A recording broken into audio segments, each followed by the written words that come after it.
basically got formed. So my story in a nutshell is I'm from New York. I'm from the Bronx, born in the South Bronx, and then when I was about 8, I was cast from New York and ended up moving to Canada and living in Montreal. So that's where my education and formal years all happened in Montreal in Canada.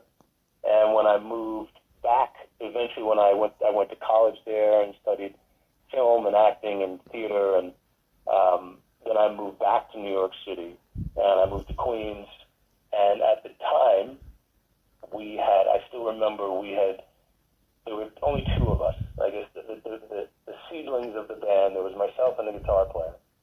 And we were best friends and moved to New York, and we had this music video that we had done. The guitar player's dad gave us, I think, $3,000, and we were able to shoot a music video, and it was a big deal. And we'd actually gotten some airplay in Canada on the Canadian Much Music, which is the Canadian MTV. So we thought, well, this is enough. And I think I was maybe 18 at the time. And we moved to New York, and we took this video and our demo, and we went all around New York City trying to get a record deal. And during the course of that, we had put an ad in the Village, because we were only 2 people. So we put an ad in the Village Voice, and we ended up getting James Cruz, who was the bass player of the band. And so he joined, and we went through different drummers, and it was a very transient, interesting, non-stop. And another weird thing is once we got to New York and we kind of started to play, we weren't called Splendor then. I forgot. I knew we were called Hidden Persuaders at the time. And I realized from coming from Canada, in Canada we had an agent and we were playing all the time. We got to New York, and of course it was just brutal. To get one gig at, I don't know, CBGB's or anywhere else was very tough. So we somehow convinced the band members to leave New York and go back to Canada, so that we went to Canada for a year, and all we did was play. All we did was play, write, and record. Play, write, record. We didn't do anything else, and we were probably doing, I'd say on average, without exaggeration, we were playing about 25 days out of 30 every month for a year. So we kind of came back to New York ready, whatever that meant, and we ended up, I have a very strange story because we took our demos around New York City trying to get a deal, and we couldn't get any interest. So I started to go to management companies, and I ended up going to a company called Hit and Run. And Hit and Run is a company that's owned by Phil Collins. So the singer Phil Collins has his own company called Hit and Run. So we went there and we dropped off some demos, dropped off the CD, and said, hey, we got this band, and we'd love for you to be a part of it, and we're looking for a management company, blah, blah, blah. And then later on, we ended up getting a call from them saying, hey, we like what we hear, and we're interested in coming to check you guys out. But what I didn't know at the time is that Hit and Run had 2 doors to the office. One door was the management company, and the second door was for the publishing company. And I didn't know that there were 2 doors, and I didn't know the difference. But what we had done is we had dropped off the demos to the publishing company. So the publishing company called us back and said, we're interested in working with you guys and maybe doing a publishing deal, and took us out to dinner. And I said, that'd be great. And in my mind, I was like, what the hell is a publishing deal? And I had no idea. But for those that, that wouldn't know, a publishing deal is basically a manager of the music itself. So you can have a manager that manages the act, and then you can have a manager that manages the music. So technically, even if Jimi Hendrix is no longer alive, he'll still have a publisher because the music still has licensing and placement. So the music still has a life. And we went on this very, very long, arduous journey where this publishing company took us on. They basically acted like our managers, and they tried to get us a deal. But it was a pretty extraordinary journey, unlike any other, because Phil Collins is based in London, but we were with the New York branch. And I had this amazing kind of experience where we could not get a record deal, no one would sign us. So we kept doing all of these shows and showcases, and the company just kept pushing and pushing and pushing. For the first publishing deal was like, hey guys, we're going to sign you for 6 months, and then we're going to try to get you a deal and do this publishing thing with you. And they gave us some money, and it was the first time I'd ever received any kind of money for doing music. And I was like, okay, great. And then 6 months came and went, and nothing happened. All right, well, we're going to extend it to a year. And then a year came and went. They said, all right, well, we're going to extend it to 2 years. And they finally, I think 5 years later, still believed in us and said, all right, well, we'll forget about any time constraint. We're just going to sign you to a full publishing deal. And it ended up taking 7 years before we actually got in debt. And in our case, the reason why we got in debt at all was, and then the beautiful part for me was like during that 7 years, they still helped finance the band. I got to go around the world. There's a song on the Splendor record called London, and it was a song that was written because I got to go to London and be on a train and go to Belgium and Ireland and France, and it was stuff like without a deal, just based on the faith of some strangers that believed in us. And it was a really extraordinary, privileged moment in my life because thinking as some poor kid from the Bronx, and I remember being in Ireland, and U2 own a club out there, and in Temple Bar, and so we went there, and I remember we took a little break after sound check, and I went to sit in this park, like the greenest park my eyes had ever seen, and I just remember sitting there and crying, being overwhelmed, and it inspired, once I went to London, it inspired probably my favorite track on that record called London, from the experience of getting to go we were opening for bands. I remember we were opening for Korn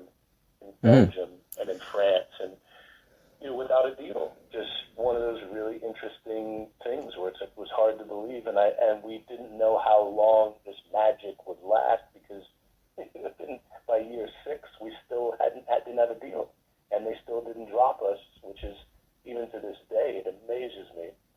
And so what finally ended up happening were 2 things. We did this Battle of the Bands. I remember now, it was like, I think it was the Yamaha ones. Every year Yamaha used to have a Battle of the Bands. And so we did this Battle of the Bands, and we entered in New York, and we won. And then we won the semifinals, and then we had to go to Portland to do, another semifinal, and then, to do the finals, and then we won the whole thing, and they flew us to Los Angeles to play, I think, at the Wiltern, where we had to, it was a great experience. And then we ended up flying, when we flew to LA, there was this indie label, and this guy that came up to us at the end of the show said, hey, I really like what I heard, just like they do in the movies. I really like what I heard. Here's my card. If you're interested, we started this new label, and we want to talk to you guys. So I said, great.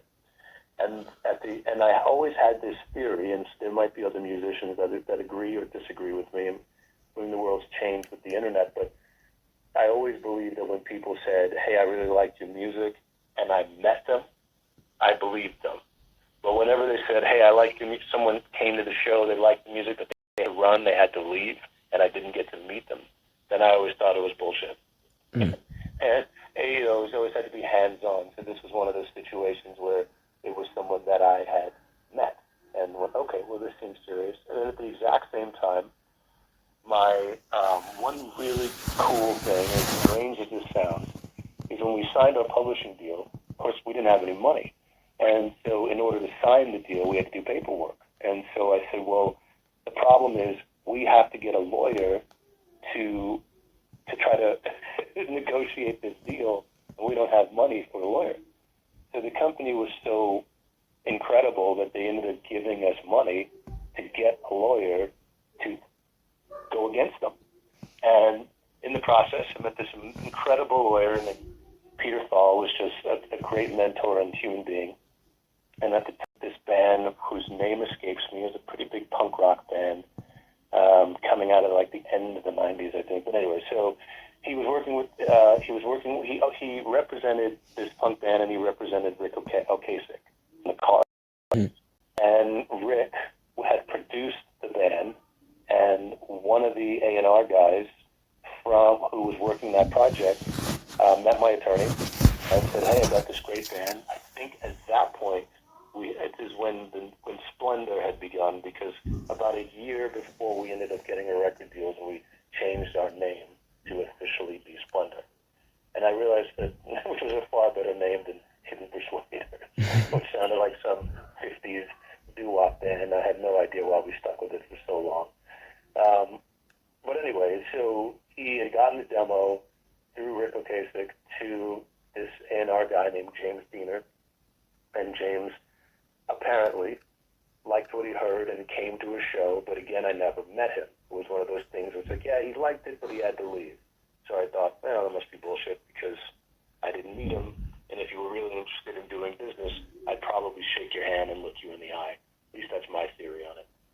And so this indie label that we had met in LA kind of started to court us, and I remember they were based in San Francisco. They flew us out to San Francisco to come see the facility and the studio, and it was this incredible compound. I don't know how they had this much money for an indie label to finance all this, but it was just outside of, I forgot the town, but I always think of it because it's where Fleetwood Mac recorded Rumors.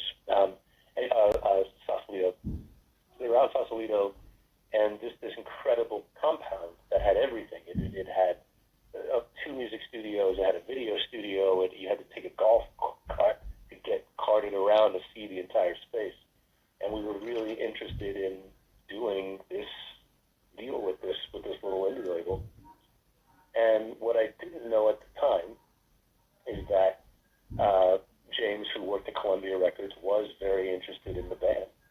And I didn't know this because I didn't believe it, because I never met him. He just kept coming to shows and leaving like a ghost. So the indie label sent us a deal. I think about 3 months after we met, they sent us the paperwork to sign us. And my attorney ended up stretching this out for about 6 months, unknown to myself, because what was happening was he was desperately trying to get us onto Sony, and I didn't believe it, as opposed to a bird in hand where it was someone who was there in front of me that said, we want to offer you a deal, we want to give you money, we want to make a record, mixed with someone I still hadn't met and was coming to shows in the background. But in the end, it finally all worked itself out. The indie label ended up dropping us or rescinding their offer because we took 9 months before we were going to sign it. And we ended up signing with Columbia. And so once we signed with Columbia Records, it was sort of like the change of my life's trajectory and everything that I understood. And it was a very transformational experience of getting to do something that I dreamed of my whole life and wanted more than anything, and to, sign a deal and get a bunch of money and have an opportunity to go into a studio and make a record was kind of life-changing. Great. So that's sort of how that's a long-winded answer of how we became a band.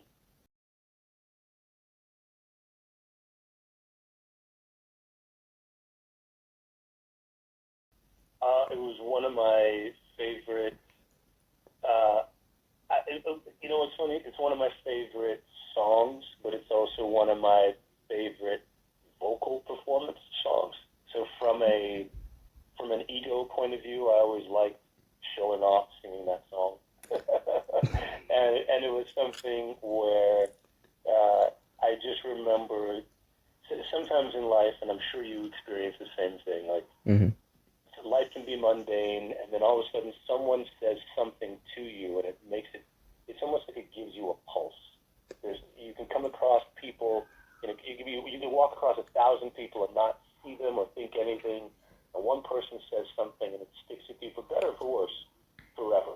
And I just remember being in a club and we had performed that song, and there was some guy and some older man in the back of the club that didn't know us and came up to me and said that it was the first time he's ever seen a band and cried, and it was from that song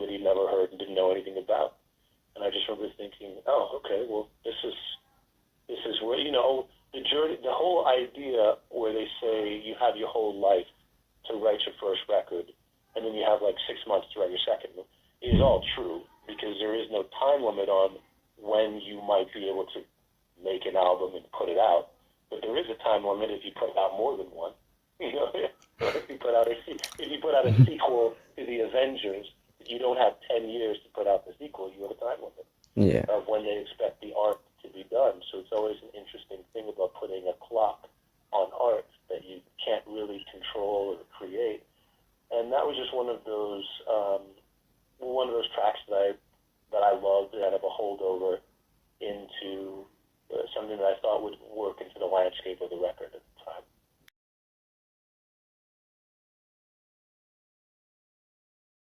So it's funny because I was always asked if it was like an anti-smoking song, and it really isn't an anti-smoking song. I always took it as being an anti-dream song, because my entire life was, and I suppose still is, like fueled by dreams. Like that was the only thing that I have ever had. And even though that's not a tangible thing, to me, I think in many ways I kind of mistake it for being tangible, where I set a bunch of goals and have a bunch of dreams, and then I do everything in my power legally within my rights to achieve them. And so one of the toughest things about being an artist, and I'm sure any artist can relate to this, when you're an artist, you have to live amongst non-artists. And non-artists are people who walk on the streets, and artists are people that walk in the clouds. So it's a very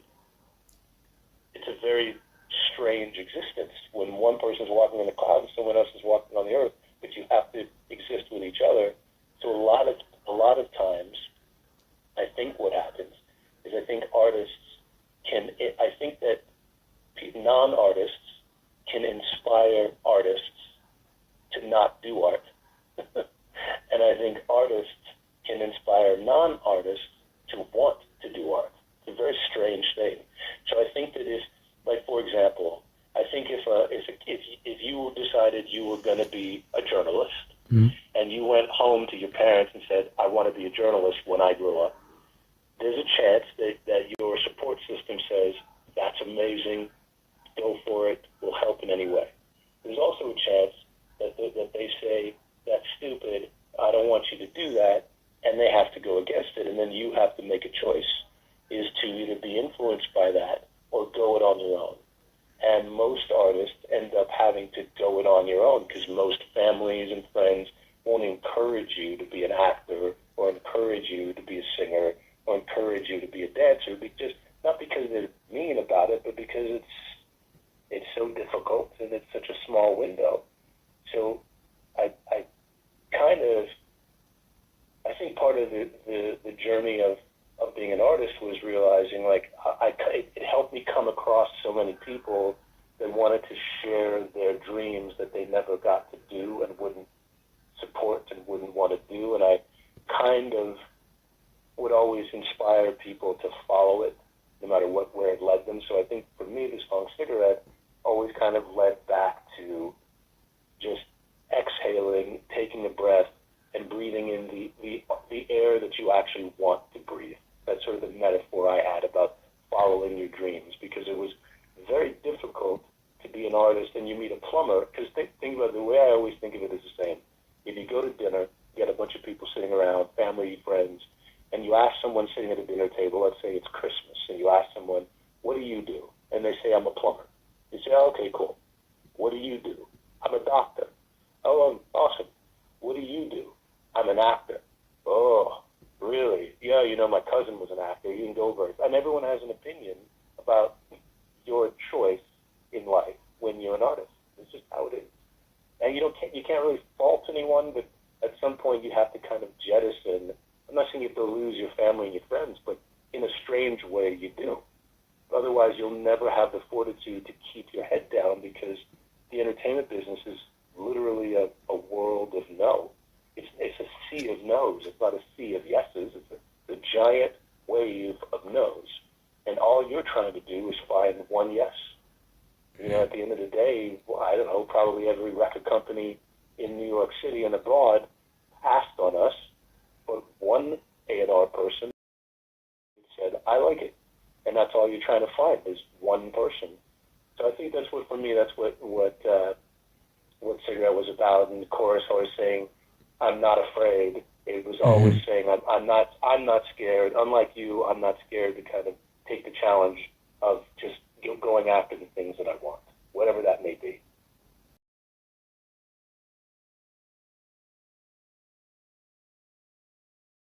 That is a great question. I don't know. I think I was kind of born into it in the sense of like my mother was a singer and I was always in church where it was always a musical church. But I can only tell you this. I can tell you when I was 6 years old, if you asked little Waymon Boone, what do you want to be when you want to grow up? Most kids say a bunch of different things, right? You could say everything from an astronaut to a doctor to this to that to I don't know. I always, from 6, would tell people that I would be a singer. And it never changed. So I started my first band when I was 6.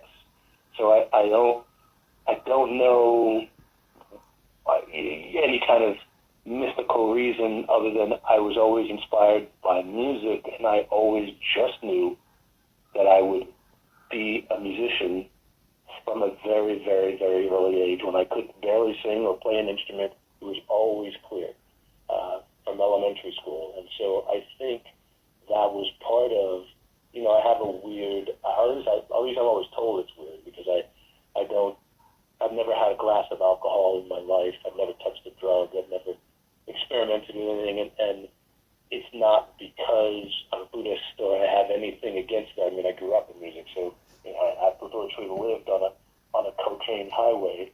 But I think when you start to experiment and you start to figure that stuff out, it's because you're trying to figure stuff out. And in my case, I always knew, so I never had any confusion. I was never bored. It was always a dream too.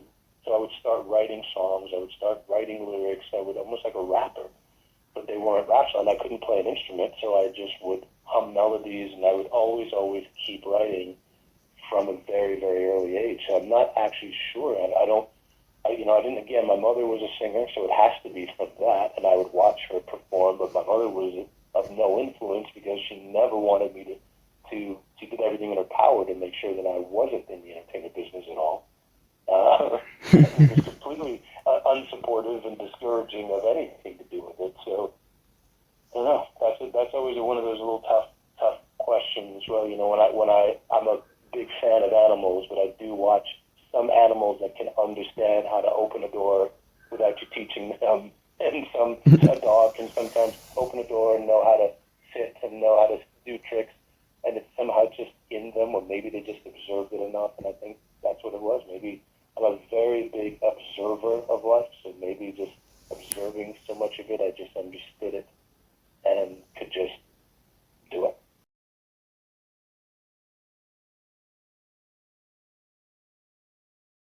So it was before. So what happened was very interesting. Signing with a major label where they're putting out Mariah Carey and Bruce Springsteen and these huge records. I remember that one thing that was, I can't say it was disheartening because we had plenty of money to and sort of accolades, so we didn't mind having to wait.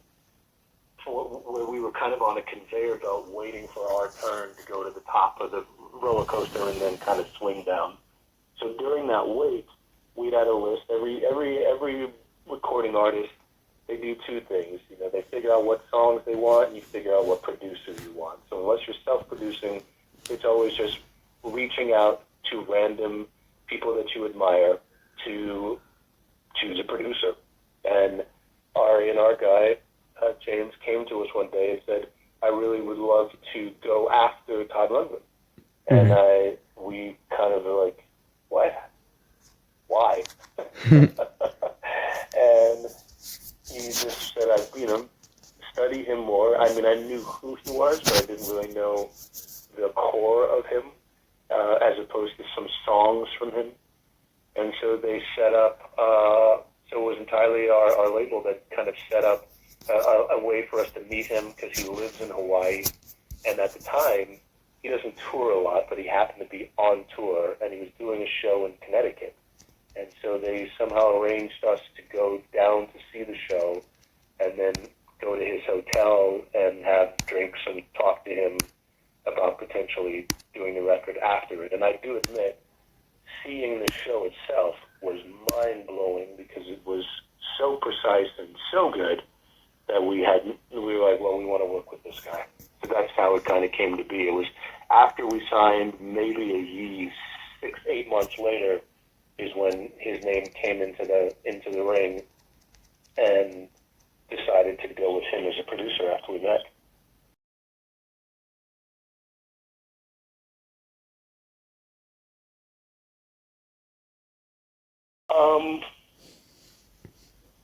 See, it was the tough part. I'm not at this point. I'm never really shy to say that working with Todd it was hell. it was god awful, and it was hell. It started out as a lot of fun, but then it ended as like a very tragic, terrible experience.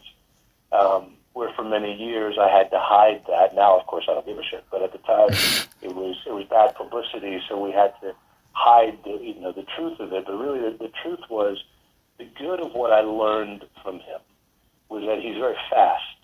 So we were an obnoxiously, and I mean obnoxiously, rehearsed band, and where we treated it no different than being a football team about to go to the Super Bowl. So there was rehearsals 6 nights a week. The 7th night would still be writing songs or doing something for months and months and months and months and months. And then during the time that we were looking for a producer, we got this residency, which was amazing, where we went to Spain. We went to Madrid for a month to do a residency there, where we were playing 6 nights a week, all of our material from the record, everything. And we were doing, I think it was 2 sets a night, 6 nights a week for a month in one place. We just had to set up. It was the best. They couldn't think of any better way for us to kind of get our shit together. And so working with Todd, he was very fast. And fast in the sense of when you record albums, you do overdubs, you can take your time. The way he did it with us was like, the place that we went, there were 4 studios in Bearsville. It was a studio in Bearsville, which is right next to Woodstock, and it had 4 main studios. And then Todd had like a 5th studio adjacent to it. So it was technically a part of Bearsville, but it was his own. It was almost like a gymnasium. It was huge gym. It felt like Abbey Road. You had to go up steps to get up to the control room. And we basically set up in a semicircle, or actually in a full circle, in this gymnasium of a studio. And so we had to do basically everything live. But we were so rehearsed that it didn't mean anything to us then. To sort of click ourselves in and get through the song. However, I remember at some point, we weren't as happy with the guitar tone that we got on that day, or when we would then say, okay, we want to do overdubs, he would still make us play live. So I would have to stand in front of one speaker. Jonathan, the guitar player, would have to stand in front of the other giant speaker. They would count us in, and it was like, that's it. He was like, there's no second takes. If you're a band, then play. Mm. There was a lot of pressure. Then our first records, major label, we're with Todd Rundgren, and he's telling us, you got to do shit in one take. The problem would be, occasionally during the one take, as you can imagine, at some point a string would break, or you just play a bad note. And he would even fight to fix that. And we're like, no, So we had this very bizarre existence, because there's a producer, oh man, I can't believe I forgot his name now, great producer. He produced Pretenders and produced Aerosmith. Unfortunately, he's since passed, but he had a huge house in Woodstock. Mm. And so we went to this massive, awesome house. You can't remember, like the kids from the Bronx don't know any of this stuff. And we just show up in this mansion. We each have our own room, and a ping pong tables, and tennis court. It was just this fantastic house in the woods where we just had it, invited all our friends, and it was just a great time where we were fully isolated. And we were supposed to be there for, I believe, 3 months to make this record. So we go to the house, everything's fantastic, and then this weird, about 2 weeks into being there, I was talking to the cleaning lady. I was like, amazing, the cleaning lady. So the cleaning lady's in the bedroom, and I said, oh, this is amazing. This house is incredible. And man, his name's coming back to me now. Bob Clearmountain. Bob Clearmountain. So she goes, I said, Bob's house is amazing. And she goes, yeah, well, he'll be here next week, so you'll get to meet him. And I remember thinking how weird that was, because why would Bob be coming back to his house when I'm living in his house? Right? And so I remember sounding the alarm, going, there's something weird going on right now, because the cleaning lady said that Bob's coming back to his house. And of course the band, everybody just blew it off, like, who cares? That's what the cleaning lady said. But sure enough, we ended up finding out that Bob was coming back to his house, and so we were kicked out of the house. So in the middle of making this record. And we were homeless for a day, trying to figure out where to put us to keep making our album. Craziest story and thing. So they found this bar. I remember, because the house was far enough away that we had a minivan so we could get around, because it really was isolated in the woods. Then they took away the house, they took away the minivan, so then now we were on these cots in this back room, and we had to walk to the studio. It was very odd, the whole thing. And we didn't want to make waves, and we didn't want to be divas. This is our first record. We were grateful to have anything, but it seemed a bit extreme. And so one day, we were doing the vocals. The very first song on the album is called I Don't Understand. At this point, we'd in the 2 weeks or 2.5 weeks, we got through all the basic tracks, all the rhythm section, the drums and the bass were done. And we were doing some overdubs, and it was finally time to do vocals, because I was singing guide tracks for the when we were recording stuff, but they're just guide tracks. And so I stood at the mic, we played the track. It was like maybe noon, because that was the other weird thing. Like, normally in a studio, and I mean, even on movies, like, you're there all day long. It would be nothing to be in a recording studio and be there 18 hours. There's nothing. He had it so that we could only work from noon to 6 p.m., which I'd never experienced anything like this. It's like, what the fuck is going on here? So we would have to show up, and when we would tell him, hey, we want to try out some sounds and some pedals, because, it's more of a lush guitar work stuff, he wouldn't let us. He said the only way we could do that is if we showed up before he did. So the guitar player and I would have to wake up in the morning to go fiddle with our guitars and sounds and figure out stuff to do before he showed up at noon, sort of ready to record. So it was a really uninspiring, harsh environment that didn't it didn't help us or support us in any way, really. And so eventually, I'm standing at the mic, he says, okay, he presses record, I sing the song down once, and then he said, okay, what's the next song? And I said, excuse me? He goes, yeah, well, that was great, what's the next song? And I was like, well, Todd, first of all, I definitely went flat on I've made some mistakes. This is the first vocal of the day. I haven't even warmed up. There's no harmonies. And then he was very agitated. And then I remember he let me do it a second time. And then he stopped, and he started to change the song to another song. I said, okay, what's the next song? And so it was a very strange experience.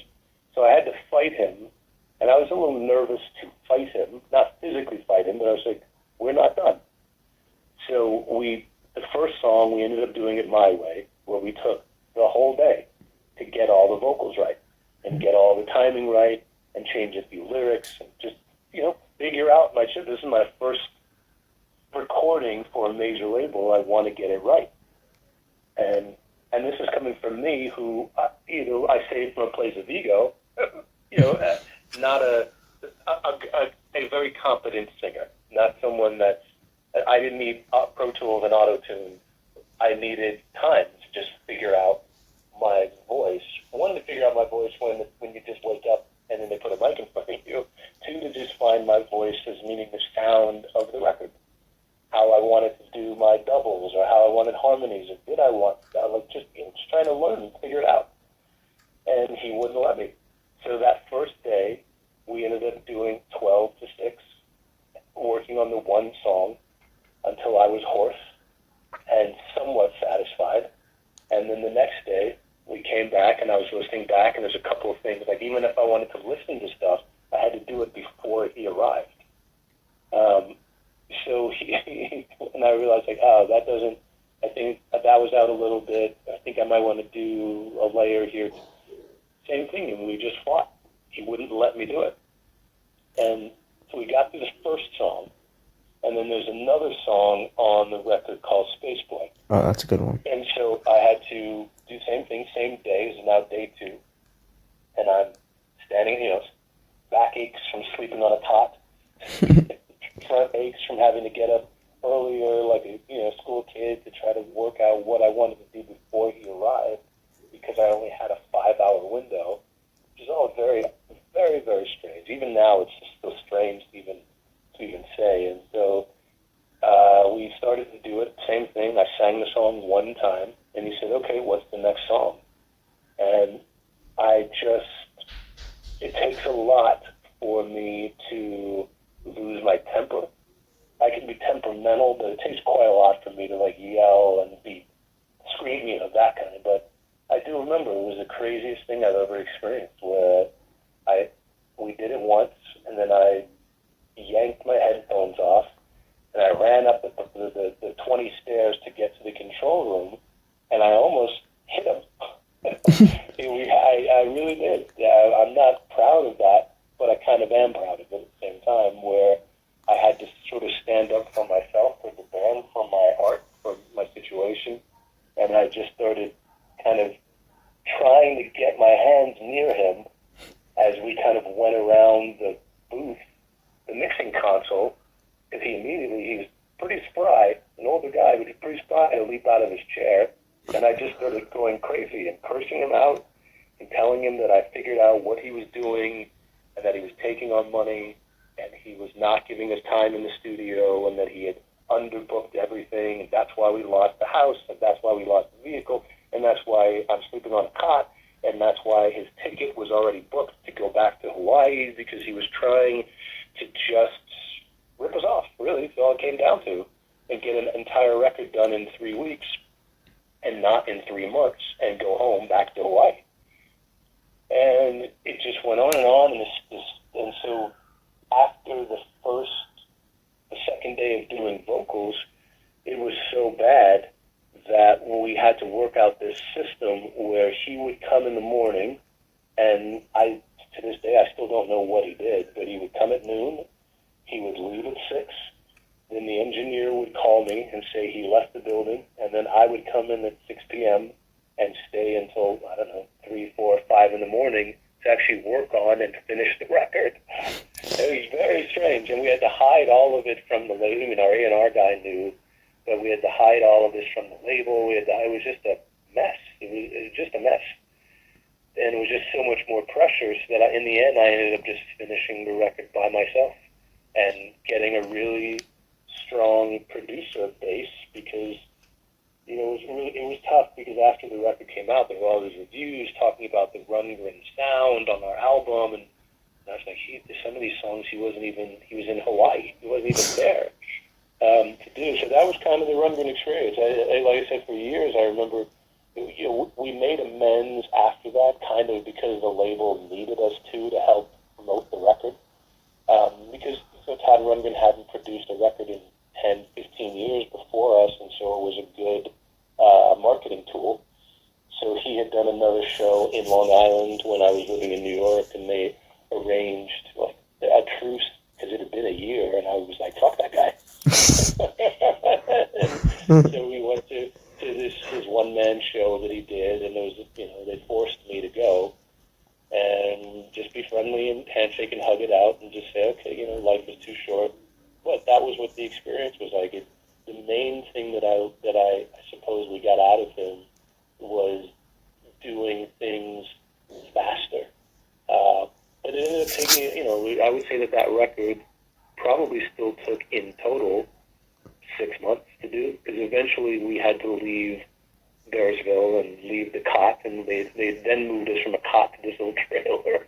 They put a trailer on, basically they found a trailer and they put it on some land and then just put us in this trailer because we couldn't stay on the cot. The cot, by the way, there was also no bathroom. I mean, it was a bathroom, there's no shower, there's no tubs. It's just crazy. So, we ended up having to leave Bearsville because it's obviously expensive, and Todd was on a flight. And the one beautiful thing that he did do to finally feel like I wasn't being gaslighted was he was supposed to mix, even though the songs weren't done, but he was supposed to do a final mix for the label. And 3 weeks later, he went and he just half-assed some tracks together, and he actually pissed off the label itself, was furious, because he didn't finish his own job of what he said. So at least I had some backup. So then I ended up coming back to New York, and they had to figure out a way to hide all of this drama. And I ended up going to this small studio in Long Island, working with this other engineer, and doing the rest of the vocals and guitar myself in this second studio, hidden away. We couldn't even be in New York in case someone saw us. We couldn't be in Manhattan. So they got this little studio tucked away at the end of Long Island for me to just hide out and be, forever quieted about sharing this experience, because we were new. The label could have dropped us at that point if they knew that some punk kid had, tried to beat up Todd Rundgren and told him to get the fuck out of the building and kicked him out of his own building. But that's what happened. And I'm thankful to God. And I do remember one sentence that I said to him. I remember screaming at the top of my lungs that when this is over, he's going to go back to his house in Hawaii. And when this is over for me, I could be looking for a job at McDonald's. And that I remember saying, I will choke. I remember saying to the doctor, I said, I will choke the life out of you before I let that happen. Before I let you do that to me. Now get your shit and get the fuck out of here. Which he did. So I was still kind of proud of it, because it was, sometimes artists always have that problem of being compliant or complacent, or being, compliant or defiant. And it was one of those things where I thought I have to be defiant, otherwise we're fucked if I don't fight for this. And I might lose everything by fighting for this, but I know I'll lose everything if I don't, because we have a half-baked cake that's not even finished. I mean, he was trying to finish the record when there were songs missing that we hadn't even recorded yet. It was very bizarre. But anyways, that's what happened. That was what the experience was like.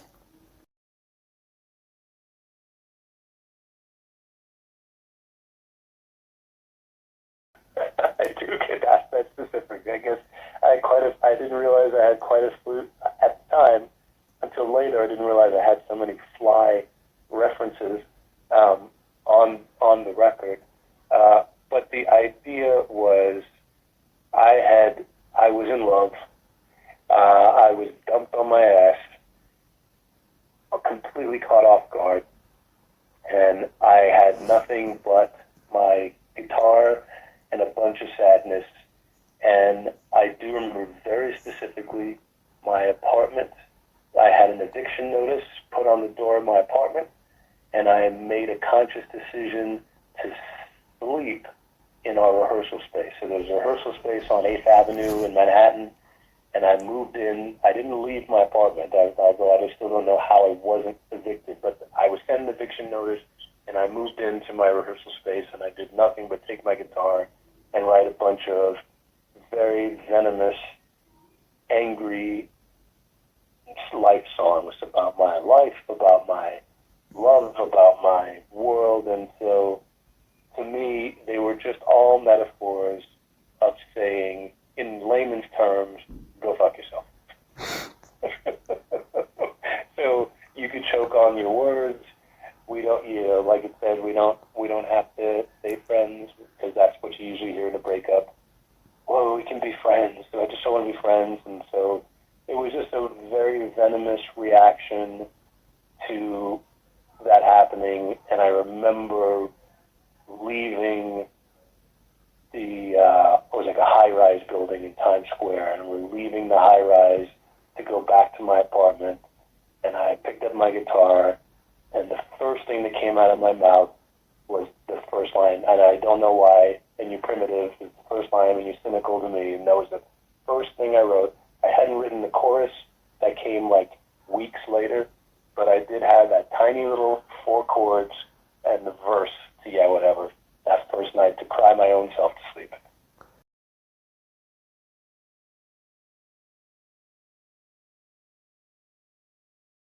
I assume it Yeah, did. no, it did. So with one of the hard things, I mean, I can't say for every artist, but certainly for us and for all the artists we knew, was always coming up with album titles. Mhm. And so I remember my manager went through all the lyrics and really liked that title. And we'd worked with an artist who had made like the album cover, even though it didn't have a title. And again, coming back on the fly theme, we just always titled the logo as being the Splendor Fly, which is sort of that man, that kind of angel with the arrows going through its body. Um, and so the song was written, I would say at least maybe a year before, at least a year before we actually made the record. I mean, what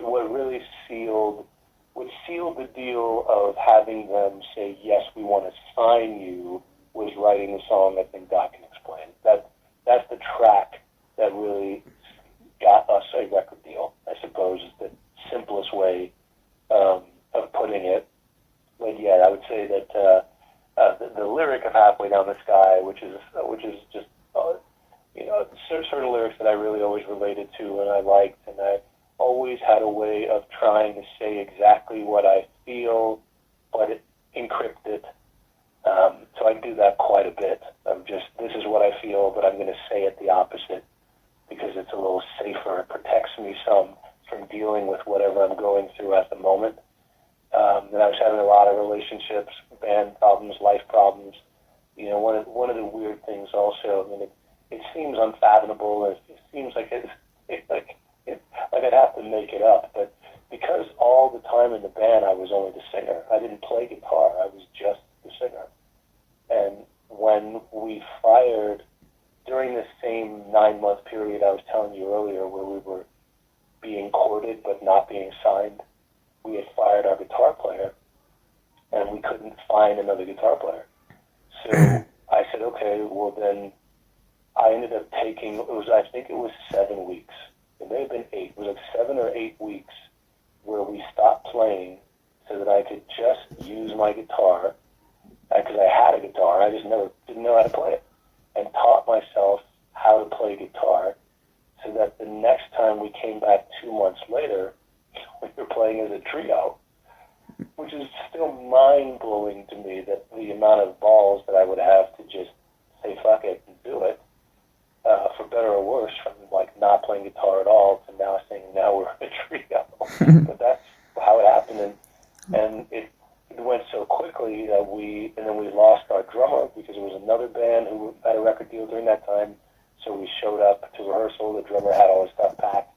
So we decided, well, let's just find some new guys, which is how we found our drummer, Mark Slutsky, and our guitar player, Jonathan Speck, through the Village Voice, trying to find some new people. And certainly I wanted some help since I was the only guitar player who had just learned guitar, previous to it. But anyway, so that's sort of, so I would say the lyrics for Halfway Down the Sky was way before the album or any recording any album, for sure. Department that just worked around the clock, gave us a bunch of different designs. We just kept getting ideas to how to change it, and then they came back. They're like, that's perfect.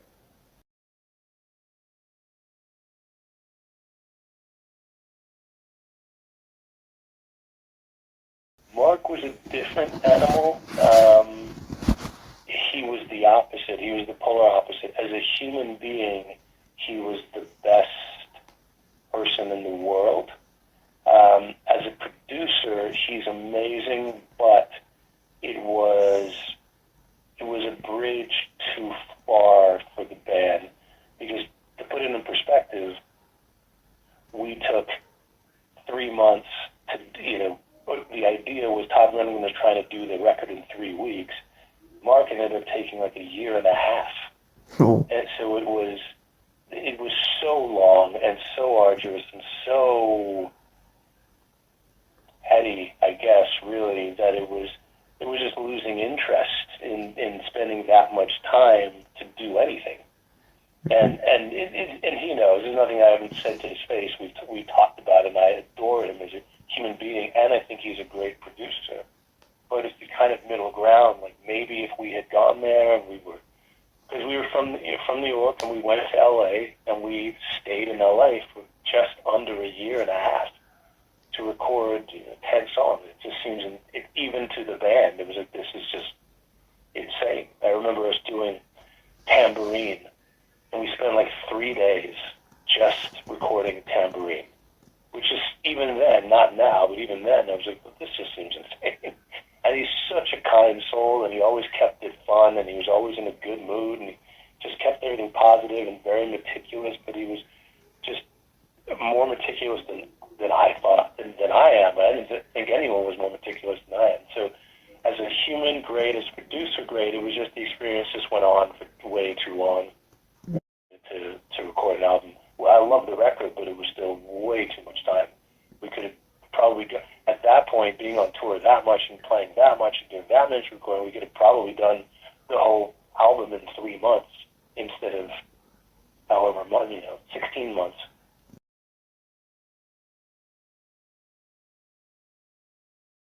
So this is a story that I tell that no one believes, but I promise it's true. It was in Atlanta, and I think it's like 99 point something is their main station out there. We were playing in Atlanta, and we were in a van, and I remember it was a van that we got from a place in Long Island called Fantastic.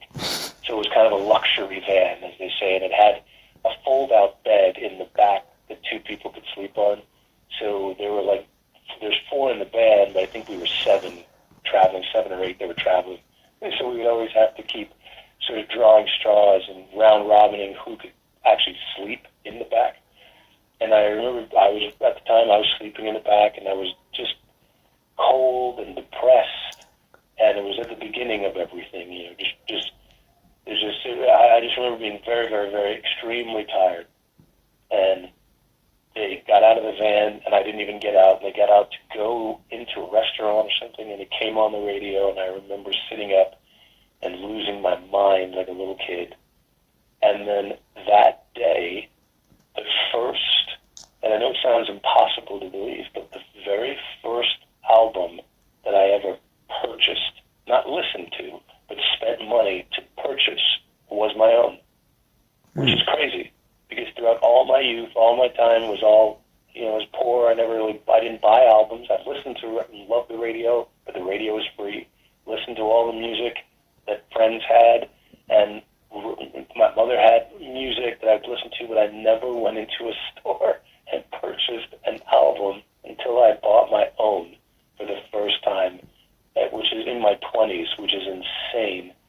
And I remember I bought it in the bargain bin, so I didn't even buy the I bought it in the bargain bin for like $4, and I still have it. And it was a monumental moment in my life. And then the second one, monumental of hearing it, was we spent a lot of time, we did really well in Texas for some reason, so we spent a lot of time in Dallas and going around Texas. And I remember we played a venue out there, and then when we came off stage, we were outside. For some reason, we had to go outside for just a little bit before we could go back inside. I still don't remember why, but we ended up outside in an alley, and as we stood there, we could hear a cover band playing, whatever, across the street in a cover band. And that was mind-blowing. And to this day, I always, when people send, specifically God Can Explain, there's been lots of people that just, they cover it, they're in their garage.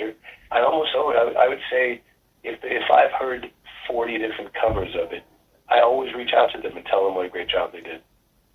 It still moves me, but it's like someone sent me a video last, 4 months ago, and it was some guys in the Philippines. They were playing it wrong. All right. It was still cool. And I actually reached out to them and told them what a great job that they did and how much I liked it. And then it was very sad because they were like, "Oh man, our drummer just died." Oh. And this is a song we played at his funeral, and it was very overwhelming. I mean, I do think part of the journey. Well, one of the things that was a little difficult during the journey was when you have a song like I Think God Can Explain. All songs take on their own meanings to the listener. Mm-hmm. So it was really tough because from having, being a rock band and getting out and playing all these shows, just having a great time, it did take on this really overly heavy crown of people saying, "Hey, my son has cancer, and we play this in the hospital. My friend died, and we play this at the funeral. We play this at a graduation for someone that passed." There was a lot of death and mourning for that song. It made some of it, while I was very thankful, it did make some of it not as fun because part of me was like, "This business is so hard. I just want to have a good time. I'm so sorry for your loss." But sometimes in the rock band world, it was getting a little tired at times to say, "I'm sorry for your loss." So often, it was really overwhelming.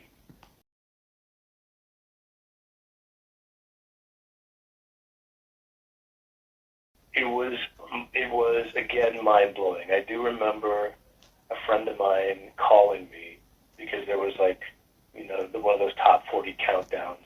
Mm-hmm. And sometimes on top 40 countdowns, they give you little stories.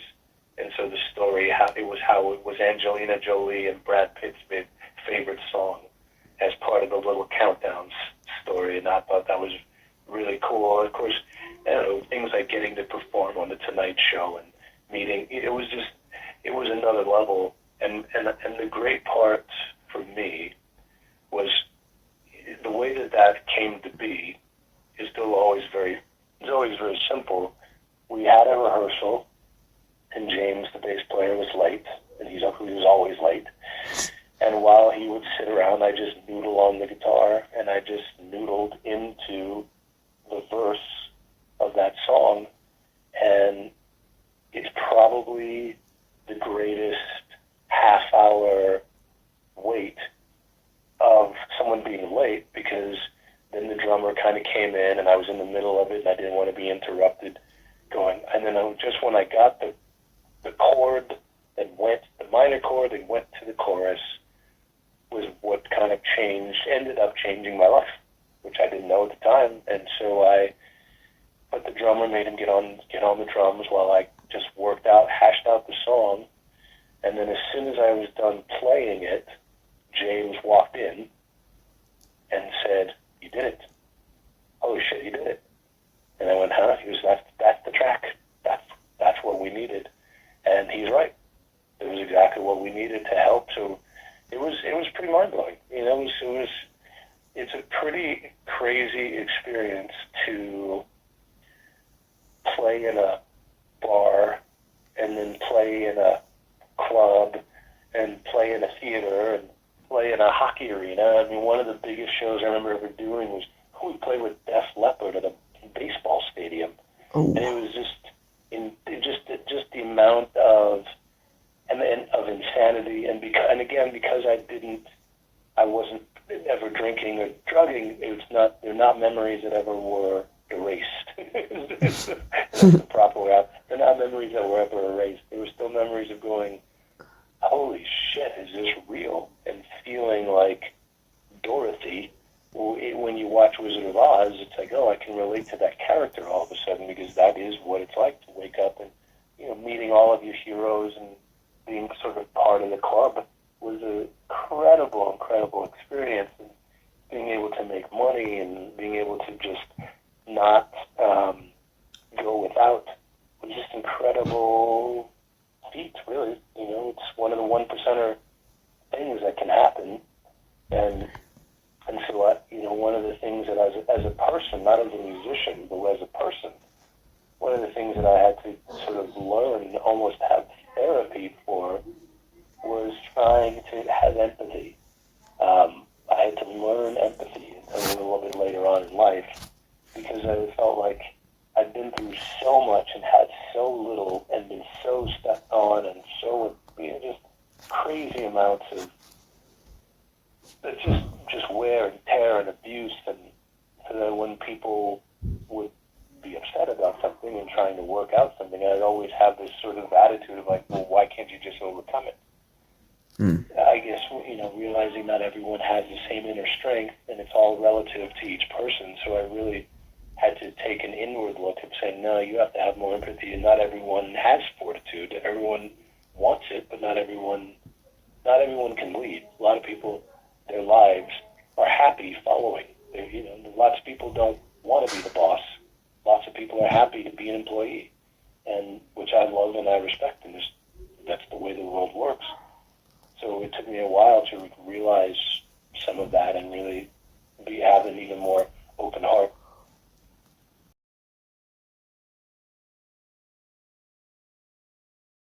Well, it was another level of dream. It was like it's like being in a fever dream for a decade. It's the only way I can explain it. Mm-hmm. Some of the stuff of just like stepping onto stages and people, throwing things and yelling stuff, and all from a place of positivity. It was incredible. I mean, it was, and the other thing that, because I didn't know, it's all a bit of a facade. The idea of like that it's one long party, and that it was one of the hardest part about doing all of it was sleep. That's just the hardest part, because I didn't know that when you're a musician and you're on a label and you have any kind of traction, so you're on the radio, you become a politician. And when you see all these politicians are out shaking hands and kissing babies and doing the stunt, that's what you have to do as an artist. And I didn't know that. It's like you have to, just as an example, I remember one of the first days of going up and taking the elevator up to the top floor of the label, and then they sat me down with a publicist, and they said, okay, here's a list. And I was like, a list of what? Like, of radio stations. You have to call every program director and thank them for adding your record. And I was like, what? Well, how many people are we talking about? It was like 160 at the time. So you got to just sit here now and call 160 people and thank them all and talk to them all and excite them all, one after another, hour after hour after hours. So when you do that on the road, it's still like you come to a town, and the schedule is always the same every day. Like you come to a town, you probably get there at 2 in the morning, and then in our case, we'd have to be up at like 6 in the morning to go do all the morning shows, like the morning radio shows. And those are always the hardest because you have to be the most alert with no sleep. And we would always perform. I always made it a point that we wanted to perform on all of them, because we weren't lip syncers, we weren't, and we were good at our job.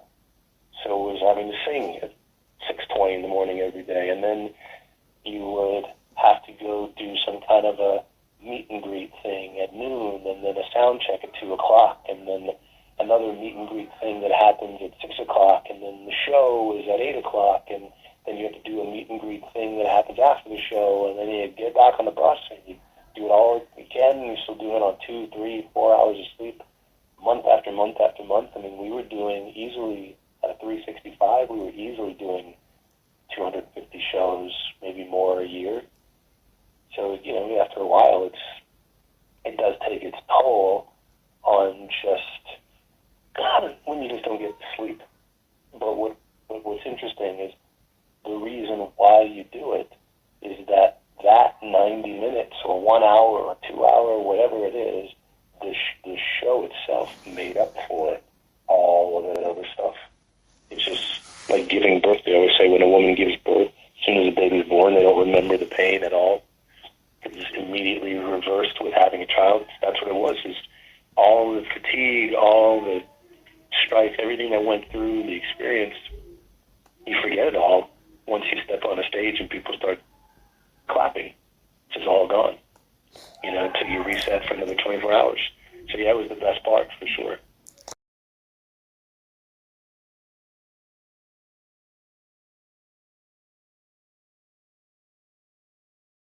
The craziest, well, I guess anything crazy happened. I mean, I think the craziest was people all getting our album cover tattooed to them. That was always the most interesting, kind of fun, cool, odd thing to see. I think that we luckily we didn't have any too crazy of a Motley Crue experience. I think the craziest thing that I can ever remember happening to me being a musician was prior to Splendor, prior to us getting a deal, back when I was saying that we spent that year going back to Canada to do shows, was we had a school bus, like an actual yellow school bus that was our touring bus. And the back ass, all the seats were taken out of the back in order to put like a PA system and gear. So all the gear, everything packed up into the back of the bus. And we sat in the front of the bus.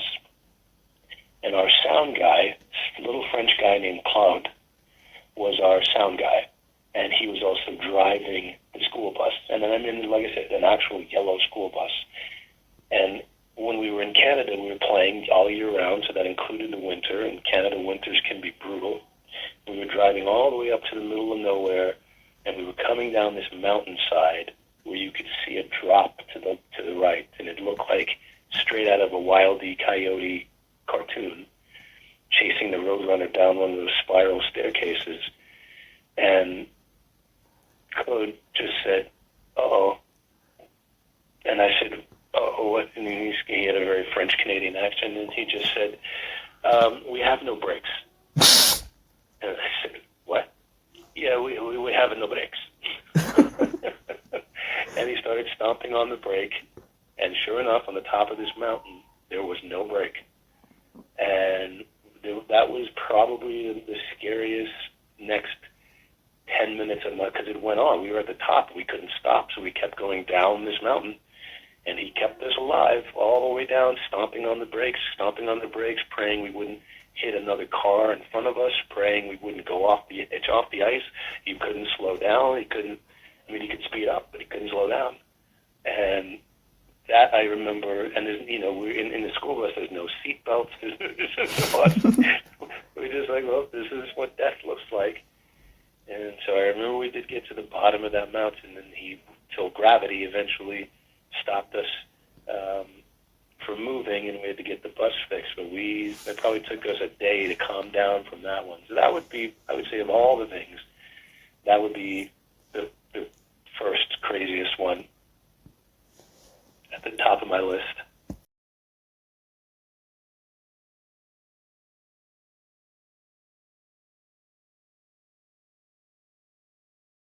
But That's right. that didn't happen. So we ended up, it was very strange, and it was a time when they just had more money at labels, but it was great. It was great. Yeah, we ended up shooting a music video for Yeah Whatever, but it was a test music video. So the band Bush had a song out called Machine Head, and I can't remember the name of the director, but the director who did Machine Head, years later, he ended up directing a test, like we shot it on videotape at a film studio, and it was just really a test video. I don't even know why, but we just said, "Oh, we're going to make this test music video," which we did, and then we ended up not shooting the regular music video for it later with scheduling and timing, so we ended up not doing it. But they were great. Part of them were great, part of them were not great. When we shot the music video for our second record, a song called Save It for Later, and we shot that music video. That experience was horrible. We were dealing with a very drunk director who didn't know what he was doing. We ended up having to reshoot the video. So the video was like an amalgamate of both music videos made into one that we had to shoot like weeks later. But it's great. It's a great experience to do. And one of the things that I learned, because I do remember when you're an artist and you're shooting something, you spend the expression is hurry up and wait, right? So you spend a lot of time just waiting. When you're an actor, when you're a musician, sitting in a trailer or sitting on a park bench or sitting in a dressing room, just waiting and always wondering, oh, I'm bored. But now that I'm on the other side of the lens and the other side of the camera, I never realized I have a much bigger appreciation because I didn't realize that all the time that I was just sitting and waiting, people are working around the clock, snapping their necks for you while you wait. I just didn't know that because the dressing room door was closed, and I wouldn't go out to just explore to go put pressure on people to go faster. But it was a lot of just hurry up and wait. So yeah, those experiences, they were great.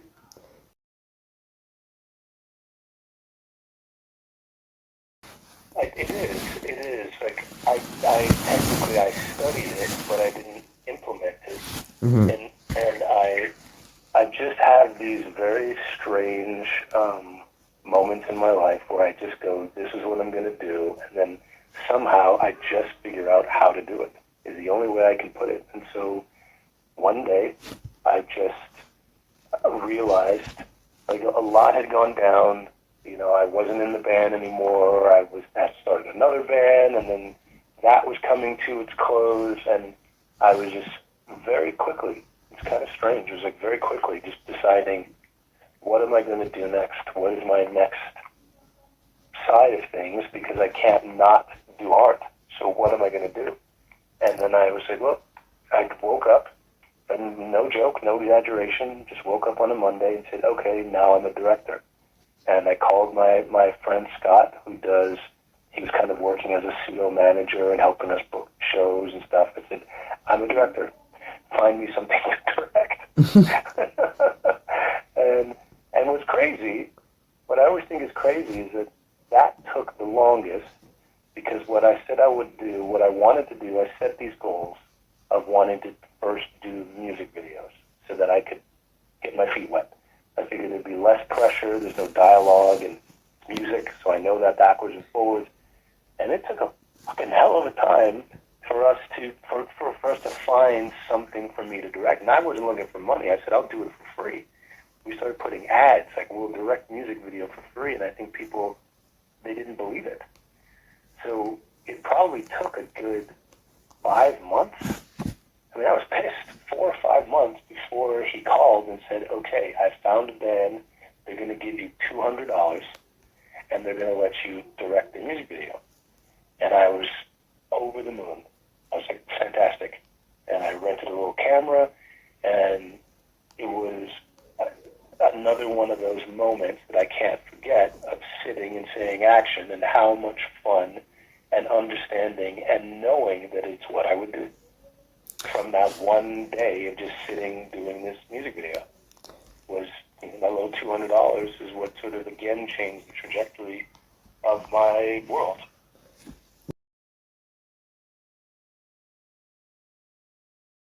So originally, that was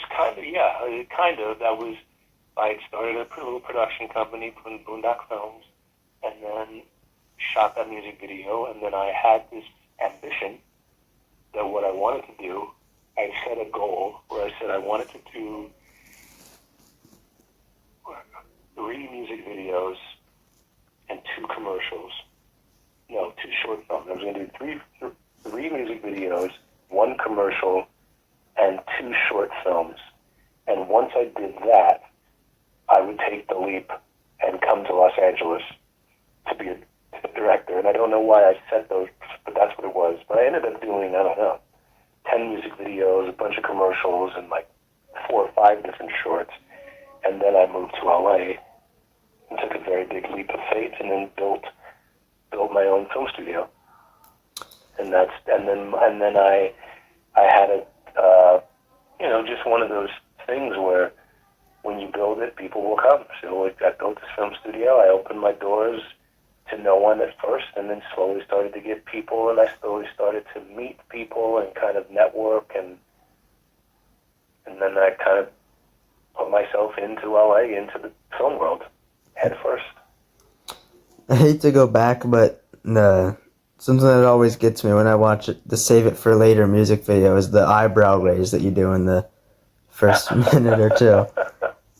Well, it's myself and The Rock. It's a talent that a muscle we both can bend. Yeah. And with Although I Boone. will tell you, which still makes me laugh. So I have on my forearm, I have treble clef tattoo, and I always wanted one. And I remember going back further in our conversation when we shot the music video for God Can Explain. I hadn't gotten it yet, but I knew I was going to get it. So I put it on. So they drew one on. They drew a fake tattoo on, and I still laugh because some super fans were like, "Hey, how did your tattoo move?" Because in the music video, it's on my right arm, but in real life, it's on my left arm. And what I realized, which made me laugh even more, because when you play guitar, you can see the left hand where your fingers are, because I'm right-handed, you can see when your fingers are on the fret, you can see the tattoo. Your right hand is strumming the guitar, so you can't see it. And so I do remember how funny that was to me when a couple of fans were like, "Did you move your tattoo?" No, the one in the video is fake. This one's real.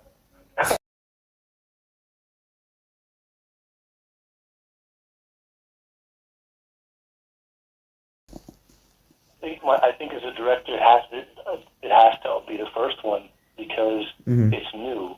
It was like going in to make my first record was new. Going in to make my first movie was new. I didn't know the rules. I wasn't sure what I was doing. I'm a very confident person to begin with, but I didn't know, and it was extremely nerve-wracking and extremely exciting to just be able to go, holy shit, I said that I'd be a director, and now I'm actually directing.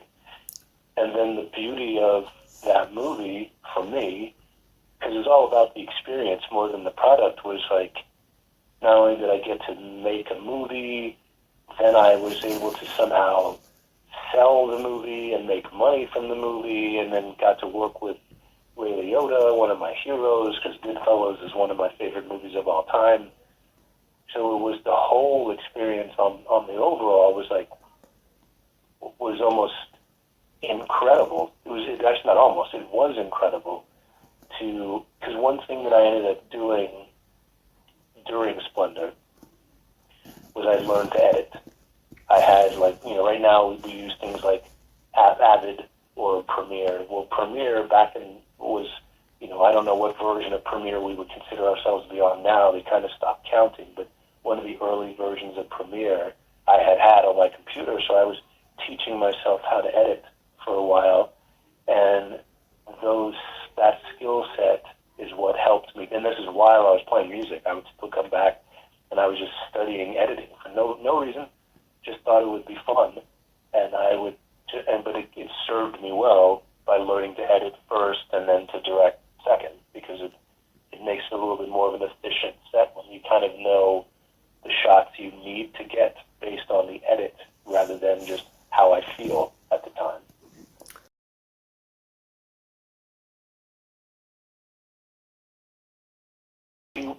He was not. No. No, he was a night terror. I have lots of stories that ends with terror, but he was definitely a wake up with night terrors person to work with. He was very cruel. He was very demanding. He was a huge diva, and what I always tell with the story was that what was hardest about working with him was only nice to me. He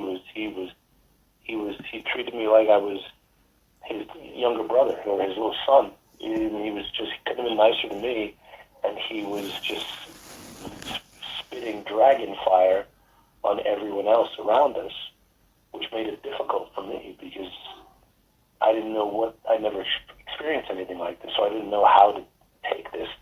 Part of me was like, oh, look at me, I'm so cool that he likes me, but then the other part was, oh, look at me trying to navigate all of this cruelty to other people. So it was very, very difficult. It was something that kind of, the experience was amazing, but that part of it made me question, going, what is this how it's going to be all the time? It turns out it's not, but in his case, it was. It was a difficult. I just was watching. It's funny we're talking about this because I just was watching yesterday. It was an interview with Mark Wahlberg, and he was talking about Burt Reynolds, and they were asking him what it was like on movie nights to work with Burt Reynolds, and in his nicest way, he was just saying he was, kind of a terror. and I always think that kind of stuff comes from a place of insecurity. I never think it comes from a place of being confident. I think it just comes from a place of being insecure. I don't know why. But one of my most cherished, I don't know if I can call it an object because it's just a voicemail, but to this day, I still have the voicemail that he sent me after making the movie. And he sent me like a 2-minute voicemail just apologizing for his behavior, talking about how great it was to work with me. And he just kept saying how sorry he was. And so in his words, I'm sorry that I was such a cunt. These are the exact words. And it's something that I do cherish, that I still have, because it was important. It was a part of my building blocks of trying to know what this is. The interesting thing about being a musician, being the lead singer in a band, I'm in the driver's seat.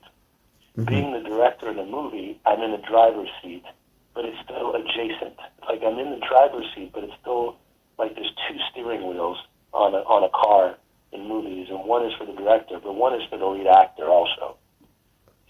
They work the way, I suppose, a record company would work. They help to steer the car or crash it. So it's an interesting thing. But still answering your original question, the biggest thing would have been doing the first one. Was like, holy shit, I can't believe I'm directing movies. This is insane. And even if I always say, even if I'm not the world's most famous human being, it is quite an accomplishment to have multiple record deals and film directing deals in the same lifetime. Is quite an accomplishment. And it only comes from, like I said, being at the beginning to you, it's like being fueled on dreams and just setting goals and just saying, hey, the same way I say to you, if you're thinking, not if you change your mind, if you change your mind, that's a different story. But if you decide, like, hey, I'm going to be a journalist and I'm going to be reporting on 60 Minutes someday, my life advice to you is then do that. Mm-hmm. Period. Don't hurt anyone in the process, but do that. Or hey, I want to work at Rolling Stone, then do that. It's entirely possible, and you will have plenty of people that say, hey man, you shouldn't do that. And you have no choice but to ignore those people, put your head down, and plan, and achieve it. Does it mean you have to write a better article? Does it mean you have to network with more people? Does it mean that you have to take a road trip to go shake hands with someone and explain your vision or something? Does it mean you have to do some more free articles? Does it mean you have to go, I don't know, follow a local hockey team and get quick? Maybe. Maybe the answer is yes to everything. But you'll achieve your goal if you do all of that and you stick to it and don't let anyone tell you otherwise. At least that's what I've learned, and that's what I preach.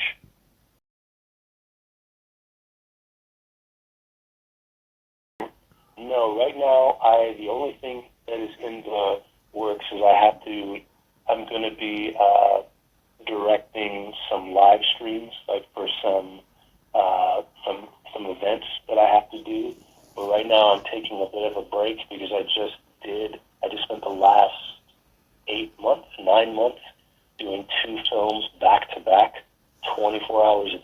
Oh. and I only finished about a week ago.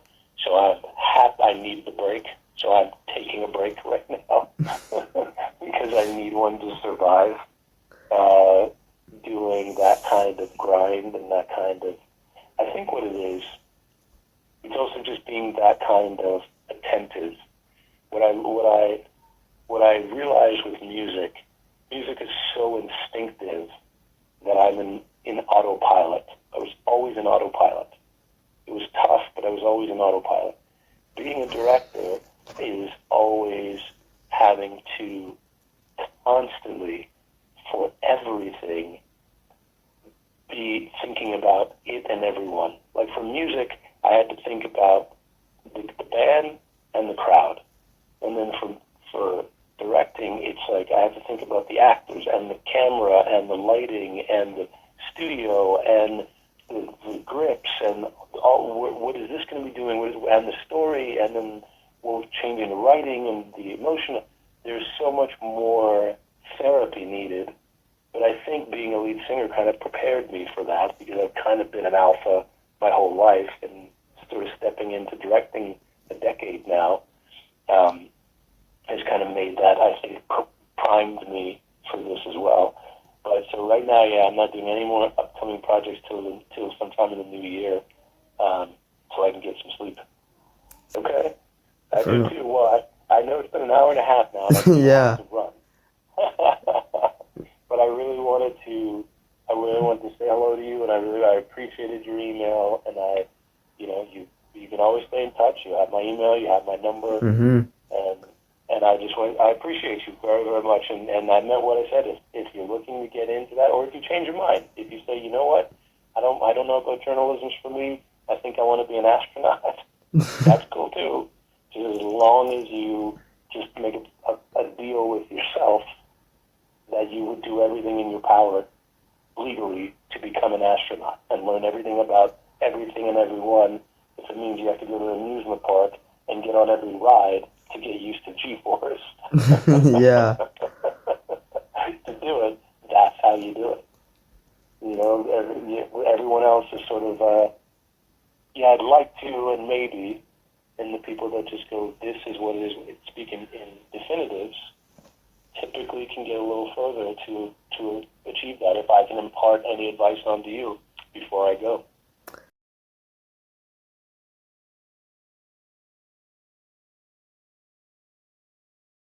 Oh, Ruben the Roadie, yes. Ruben the Roadie. Forgot Yeah. about Ruben. He was great. He was quite a character to have come along as a mascot. Had his own fan club and his own little part of the website, and asked Ruben, I think, anything. That was really funny. And we would go, every time we went places, he got recognized and was as much as we did. Pretty funny. All right, man. Well, listen, you take care. You have a great weekend. Yeah, you too. Stay positive, and I really like talking to you.